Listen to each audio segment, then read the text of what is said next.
Trading the Zone, de Mark Douglas. Capítulo 5. A dinâmica da percepção. Um dos principais objetivos deste livro é ensinar a eliminar a ameaça de sofrer emocionalmente com as informações do mercado. Do ponto de vista do mercado, tudo é simplesmente informação. Pode até parecer que em algum momento o mercado esteja querendo lhe magoar, mas é a sua própria estrutura mental que determina o modo como interpreta as informações vindas do mercado. Para os profissionais, nada relativo aos mercados é doloroso. Portanto, não há nenhuma ameaça. E se não há ameaça, não há do que defender-se. Não há motivos para seus mecanismos de defesa, conscientes ou subconscientes, entrarem em ação. Se o que você quer é conseguir fazer trading como os profissionais, então tem que ver o mercado do modo objetivo, sem distorções. Tem que conseguir agir sem resistência ou hesitação, mas com a dose adequada de moderação e prudência para contrariar os efeitos negativos do excesso de confiança e euforia. Seu objetivo é alcançar o estado mental de trader. Para lhe ajudar a atingir esse objetivo, quero mostrar como redefinir a sua relação com as informações do mercado de modo que deixe de as ver como ameaçadoras, que você se mantenha concentrado nas oportunidades disponíveis, ao invés de concentrar-se no sofrimento emocional que lhes possam causar. Fazer o debug do seu software mental. Por outras palavras, queremos eliminar os erros de programação do nosso software mental para ficarmos no nosso perfeito juízo. Para isso, é preciso conhecer a natureza da energia mental e como usá-la para alterar a perspectiva a respeito do mercado. Você ficará surpreendido como pequenas mudanças podem fazer uma enorme diferença nos resultados de trading. O processo de trading começa com a percepção de uma oportunidade. Assim, para analisarmos a energia mental, temos que primeiro entender o processo de percepção. O que determina o modo como percebemos a informação ou o que sentimos em relação a ela?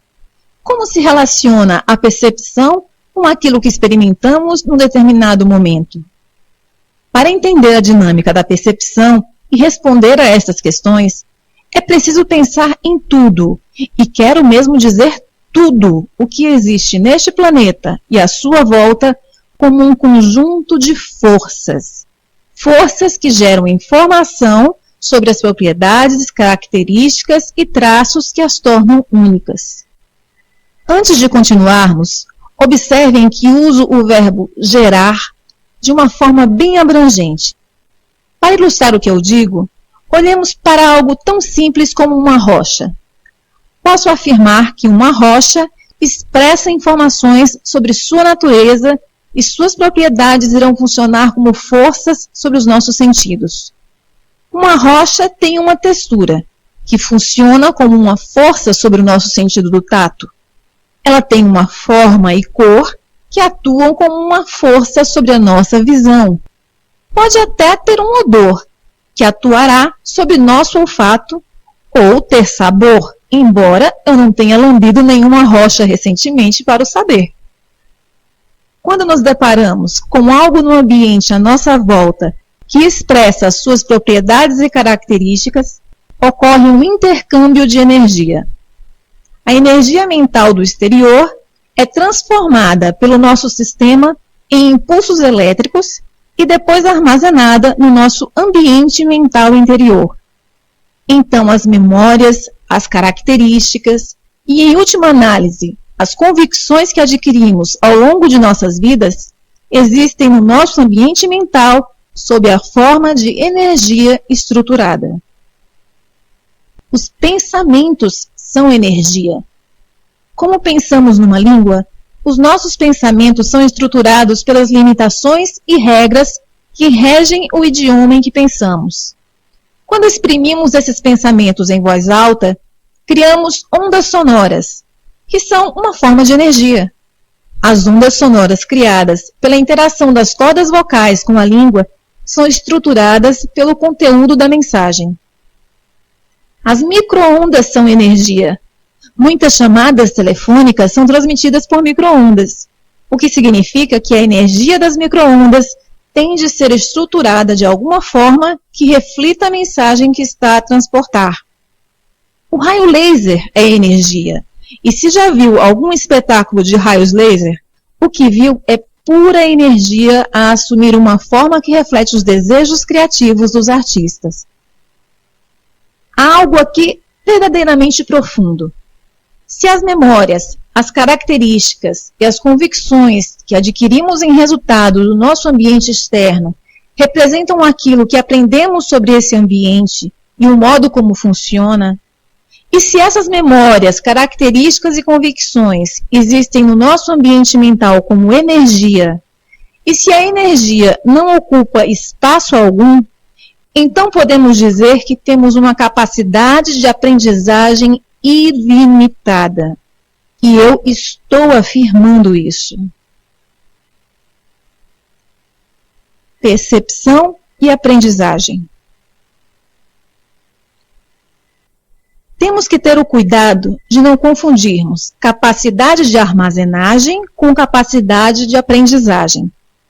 Aprender e saber o que pode ser aprendido não é determinado pela capacidade de armazenagem.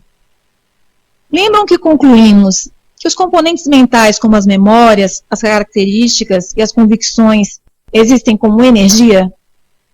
Tudo que é energia tem potencial para funcionar como uma força. Elas agem sobre os nossos sentidos, expressando a sua forma e conteúdo. O que quero dizer é que num determinado instante, o ambiente gera uma quantidade gigante de informações. Algumas delas estão além do alcance psicológico dos nossos sentidos. A energia que está dentro de nós limita e bloqueia categoricamente o nosso conhecimento dessa informação, aplicando os mesmos mecanismos sensoriais ao meio ambiente. Algumas coisas nós não percebemos simplesmente porque não ouvimos ainda falar delas. Lembre-se da primeira vez que olhou para um gráfico de preços e volumes. Muito provavelmente, o que viu ali foi um monte de linhas emaranhadas e números que não significavam nada para você. O gráfico representava informação indiferenciada, e isso normalmente cria um estado de confusão. Mas, gradualmente, aprendeu a distinguir aquelas informações: tendências, consolidações, linhas de suporte e resistência, sinais de entrada e de saída, relações entre volume e preço, só para referir alguns. Agora use a imaginação e finja que estou colocando à sua frente exatamente aquele primeiro gráfico que você viu pela primeira vez. Haveria diferença agora? É claro. Em vez de um aglomerado de linhas, iria ver tudo o que aprendeu até agora sobre aquelas linhas. Por outras palavras, iria ver todas as interpretações que aprendeu a fazer, bem como todas as oportunidades que essas interpretações representam. O gráfico é o mesmo. O que muda é a energia estruturada que está dentro de você agora. A maioria de nós estamos o tempo todo cercados de oportunidades invisíveis, implícitas nas informações a que estamos expostos. Todos nós já ouvimos aquela expressão: as pessoas veem aquilo que querem ver. Eu diria de modo um pouco diferente: as pessoas veem aquilo que aprenderam a ver, e todo o resto é invisível até aprenderem a contrariar a energia que bloqueia a sua consciência do que está por aprender e descobrir. Para exemplificar, vejamos o primeiro encontro de uma criança muito jovem com um cão. Como é a primeira experiência, o ambiente mental da criança tem um passado limpo, por assim dizer, em relação a cães. Do ponto de vista da criança, até esse momento, os cães não existem. Já da perspectiva do ambiente, Os cães existem e têm potencial para agir como uma força sobre os sentidos da criança e criar uma experiência. Que tipo de efeito os cães são capazes de produzir? Eles podem ser amigáveis, carinhosos, protetores, e pode ser divertido brincar com eles. Ou podem ser hostis, maus e perigosos, só para mencionar muito dos comportamentos de que os cães são capazes. Quando a criança vê um cão pela primeira vez, não há absolutamente nada em seu ambiente mental que lhe diga com o que está a lidar. Isso pode gerar curiosidade ou confusão e medo. No nosso exemplo, a curiosidade da criança entra em ação e ela precipita-se sobre o cão para aumentar a sua experiência sensorial. Mas o cão a ataca ferozmente, a ponto de ser separado à força da criança. Esse tipo de experiência infeliz não é certamente comum, mas também não é assim tão raro. Escolhi-a por duas razões. Primeiro, a maioria das pessoas pode identificar-se com essa experiência de algum modo, seja pela sua própria experiência direta ou através da experiência de algum conhecido. E segundo, quando analisamos a dinâmica elementar dessa experiência do ponto de vista da energia, vamos aprender 1. Como as nossas mentes estão concebidas para pensar. 2. Como processam a informação. 3. Como estes processos afetam o que experimentamos. E 4. Qual a nossa capacidade para reconhecer novas possibilidades. Sei que podem parecer muitos conceitos para um único exemplo, mas os princípios envolvidos aplicam-se à dinâmica subjacente a toda a aprendizagem. Como resultado de ficar traumatizada a nível físico e emocional, a criança do nosso exemplo tem agora uma memória e uma característica definida sobre o modo como os cães podem se exprimir. No entanto, o tipo de dados sensoriais na sua memória não é tão importante quanto o tipo de energia que os dados sensoriais representam. Nós temos basicamente dois tipos de energia mental. Energia com carga positiva, a que chamamos amor, confiança, felicidade, alegria, satisfação, excitação e entusiasmo, para referir algumas das formas agradáveis como nós podemos sentir, e energia com carga negativa, que representa medo, terror, insatisfação, traição, arrependimento, raiva, confusão, ansiedade, estresse e frustração, representando tudo aquilo a que normalmente se chama de dor emocional. Como a primeira experiência da criança com o cão foi intensamente dolorosa, todas as memórias dessa experiência terão energia negativa, dolorosa e desagradável. E qual será o resultado dessa energia na percepção da criança em relação a qualquer outro cão? Medo, é óbvio. Cada um de nós, num momento ou noutro, já testemunhou uma situação em que alguém sentiu medo de algo, quando, da nossa perspectiva, não havia a mais pequena razão para isso. Provavelmente pensamos que aquele medo era irracional. Mas será o medo dela menos racional do que, digamos, o seu medo ou hesitação em realizar o próximo trade quando perdeu dinheiro no seu último? Usando a mesma lógica, um trader de topo diria que o seu medo é irracional, porque a oportunidade deste momento presente não tem absolutamente nada a ver com o seu último trade. Cada trade é simplesmente uma oportunidade única, com um resultado incerto e estatisticamente independente de todos os outros trades. Percepção e risco. Como vimos, o mesmo risco pode ser percebido de modo diferente por duas pessoas distintas. Para uma, pode ser completamente irracional. Quando a criança se deparou com o cão pela primeira vez, estava cheia de curiosidade e entusiasmo. De que maneira sua mente processou a informação que a colocou imediatamente no estado de medo nas próximas vezes em que encontrou outros cães? Se o medo é um mecanismo natural de proteção, o que fez dizer à mente da criança que deveria sentir medo de outros cães? O que aconteceu com a curiosidade dela? Certamente haverá muito mais o que aprender sobre a natureza dos cães, ainda mais quando lembramos que nossas mentes têm uma capacidade de aprendizagem ilimitada. O poder da associação. Por mais complexas que possam parecer essas questões, é possível respondê-las com bastante facilidade. As nossas mentes têm uma característica estrutural inerente que nos faz associar e ligar algo que existia no ambiente externo, que seja semelhante em qualidade, características, propriedades ou traços, a algo que já existia no nosso ambiente mental interno sob a forma de memória. Em outras palavras, no exemplo da criança com medo de cães, qualquer outro cão que ela encontre mais tarde a fará sentir dor emocional. Basta que sua mente faça a ligação da memória com o que ela está vivenciando no momento. Esse processo de associação é algo que acontece de forma automática em nossas mentes. É tão involuntário quanto as batidas do coração ou os movimentos peristálticos. Vou tentar decompor esse processo causa-efeito nas suas partes mais elementares. Pode parecer um pouco abstrato, mas a compreensão desse processo é muito importante para libertar o seu potencial no sentido de se tornar um trader de sucesso consistente. Primeiro, existe energia estruturada externa à criança e energia estruturada no interior da criança. A energia exterior, dessa vez, tem uma carga positiva.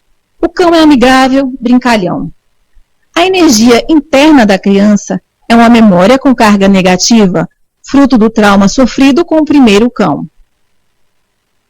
Tanto a energia interna como a externa têm potencial para se manifestarem através dos sentidos da criança. A energia externa pode funcionar de forma agradável para a criança, mas lembre-se, este tipo de informação de um cão carinhoso, amoroso, são características que a criança ainda não experimentou. Tal qual o exemplo do gráfico de preços que apresentei anteriormente, a criança não conseguirá perceber aquilo que ainda não aprendeu.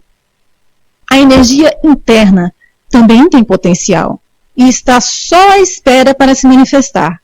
E se isso acontecer, a criança se sentirá ameaçada, com medo e talvez até mesmo terror. Apresentado dessa maneira, pode-se dar a entender que a criança tem a opção de escolha entre experimentar diversão ou experimentar medo. Mas não é assim que funciona. Como disse anteriormente, nossas mentes estão programadas para associarem e ligarem automática e instantaneamente informações que tenham características, propriedades e traços semelhantes. O que nesse momento está no exterior da criança tem o mesmo aspecto e emite os sons parecidos com o que está na sua mente. Se essa semelhança for suficientemente grande, a ligação ocorrerá, e a energia com carga negativa que está na criança será libertada por todo o seu corpo. O que acontece em seguida é o que os psicólogos chamam de projeção. Vou referir-me a isto apenas como uma outra associação instantânea, que faz com que a realidade da situação do ponto de vista da criança pareça ser uma verdade absoluta e inquestionável. Embora o comportamento do segundo cão seja absolutamente diferente do primeiro, na mente da criança, esse e o primeiro são um só. Assim, em vez de olhar para este novo encontro como uma oportunidade para experimentar algo novo, ela perceberá algo agressivo e perigoso. De fato, que indicação a criança poderia ter de que a sua experiência com cães não é absoluta e inquestionável? E da nossa perspectiva? Não. No entanto, do ponto de vista da criança, como poderia ser outra coisa senão a verdade absoluta? Que alternativas teve? Primeiro, não pode vislumbrar alternativas sobre as quais nada aprendeu. E é extremamente difícil aprendermos algo novo se estivermos com medo, porque, como já sabemos, o medo é uma forma de energia muito debilitadora. Faz-nos retroceder, ficar à defesa, fugir e estreitar a nossa atenção, Tudo isso dificulta muito, se é que não impossibilita, abrir a nossa mente para aprender. Segundo, para a criança, o cão é a origem da sua dor emocional. E, de certa forma, isto é verdade. Então, não faz a menor diferença o modo como o cão se comporte ou que alguém possa dizer para tentar convencê-la que aquele cão é bonzinho, porque a criança irá sempre interpretar a informação que o cão gera de si próprio de um ponto de vista negativo.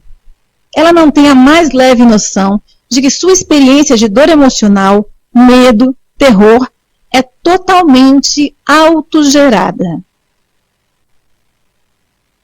Se esse processo é possível para uma criança, será também possível os traders autogerarem as suas experiências de medo e dor emocional quando interagem com sinais do mercado e estarem perfeitamente convencidos de que são completamente justificados pelas circunstâncias?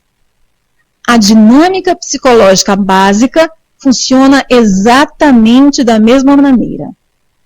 O objetivo do trader é basicamente detectar as oportunidades disponíveis, não as ameaças. Para isso, ele tem que compreender muito claramente qual a origem da ameaça. Não o mercado. O mercado gera sinais neutros, ao mesmo tempo que oferece inúmeras oportunidades para agir. Se o que percebe num determinado momento lhe faz sentir medo, coloque esta questão a si mesmo. Será a informação estruturalmente ameaçadora ou estarei a experimentar o efeito do meu próprio estado de espírito refletido de novo em mim, como no exemplo dado? Sei que é uma ideia complexa, por isso darei outro exemplo. Imagine um cenário em que você perdeu dinheiro nos seus 2 ou 3 últimos trades. Você está analisando o mercado e parece surgir uma oportunidade. Ao invés de executar imediatamente o trade, você hesita. Parece muito, muito arriscado. E a partir daí você passa a reunir informações para justificar a sua não entrada.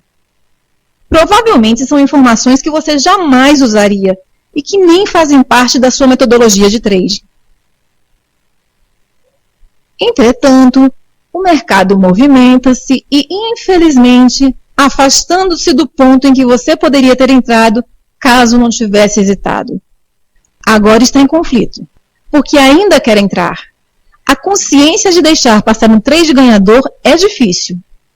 Só que ao mesmo tempo que o mercado se afasta do ponto de entrada, aumenta o risco de entrar. Você não quer perder a oportunidade, mas também não quer hesitar. No final, não faz nada, porque o conflito paralisou-o. Se este cenário lhe pareceu familiar, quero que se interrogue no momento em que hesitou. Estava a ler os sinais do mercado ou estava refém dos seus pensamentos que, por sua vez, estavam a ser refletidos de volta para si numa espécie de ricochete? O mercado lhe deu um sinal, uma oportunidade de ganhar dinheiro, mas não o fez. Pensemos agora num outro cenário. Imagine que ganhou dinheiro nos seus 2 ou 3 últimos trades.